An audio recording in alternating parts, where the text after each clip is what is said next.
Sir ఇప్పుడు screen name పెట్టుకోవాలనిపించలేదా మీకు? ఇప్పుడు అనిపిస్తుందండి. ఎందుకంటే తమిళనాడులో నన్ను ఇప్పుడు అప్పుడు జగన్మోహన్ హీరో అంటారు, నా పేరు తెలియదండి. అనేక ఫిలిమ్స్ చూశారు. ఇప్పుడు సీరియల్స్ చాలా బాగా చూశారు. అంటే 10 మందిలో 9 పలకరిస్తారండి నన్ను. ఆ ముద్దమందారం సీరియల్ వల్ల. దాంట్లో సుందరం అండి డ్రైవర్ క్యారెక్టర్, ప్రియారామన్ గారు మెయిన్ క్యారెక్టర్.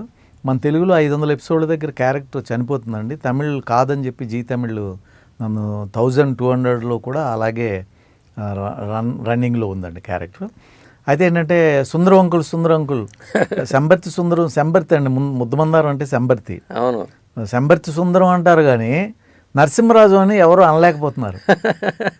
నాకు అన్నప్పుడల్లా పేరు మార్చుకుంటే అయ్యో తప్పు చేశామే.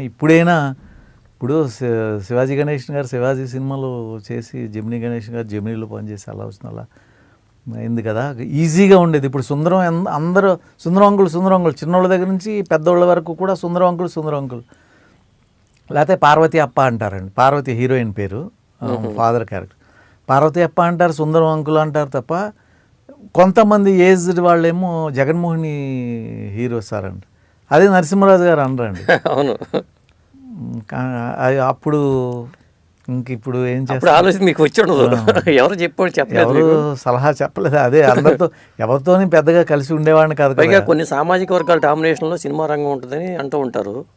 మీరేమంటారు? లేదండి, అలా నేను అనుకోను. ఒకవేళ ఉన్నా సరే వారందరూ కూడా మాకు హెల్ప్ చేస్తున్నారు. నేను చేసిన సినిమాలన్నీ పిఏపి పెద్ద కంపెనీ అండి. అదేవిధంగా చాలా కంపెనీలు నాకు నిత్య జీవితంలో సహాయం చేసిన వాళ్ళు కూడా ఆల్మోస్ట్ ఆల్ రెడ్డీస్ అండ్ మన చౌదరీస్ అండి. నాకు బాగా స్నేహితులు, చాలా సహాయ సహకారాలు అందించిన వాళ్ళు చౌదరీస్ ఉంటారు. అలాగే నాగేశ్వరరావు సినిమా 3-4 ఈ నాగేశ్వరరావు గురించి, రామారావు గురించి కొంచెము కాంట్రవర్సీ మాట్లాడిన యంగ్ స్టేజ్లో మళ్ళీ మాట్లాడాల్సి వచ్చింది. మీరు అంటే అడగటం వల్ల, ఇప్పుడు మీరు అడిగినట్టు ఏదో అడిగి ఉంటారండి. అలా అడిగినప్పుడు నాకు అనిపించి చెప్పుంటాను. వాళ్ళు ఏదో విరాళాలు వసూలు చేద్దామని అనుకుంటే మీరే ఇవ్వచ్చు కదా అని ఉంటాను. అదే మళ్ళీ అట్లా అది అంటే గబాలను వచ్చేసింది, అది ఇంతంత అన్నట్టుగా ఎదిగిపోయింది. అందరూ మనమే ఇవ్వచ్చు కదా, మళ్ళీ జనంలోకి వెళ్ళటం ఎందుకు అన్నది పెద్దగా వస్తుందండి.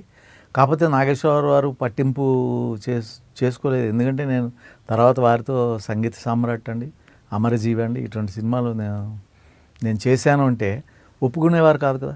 అంతేగా మరి.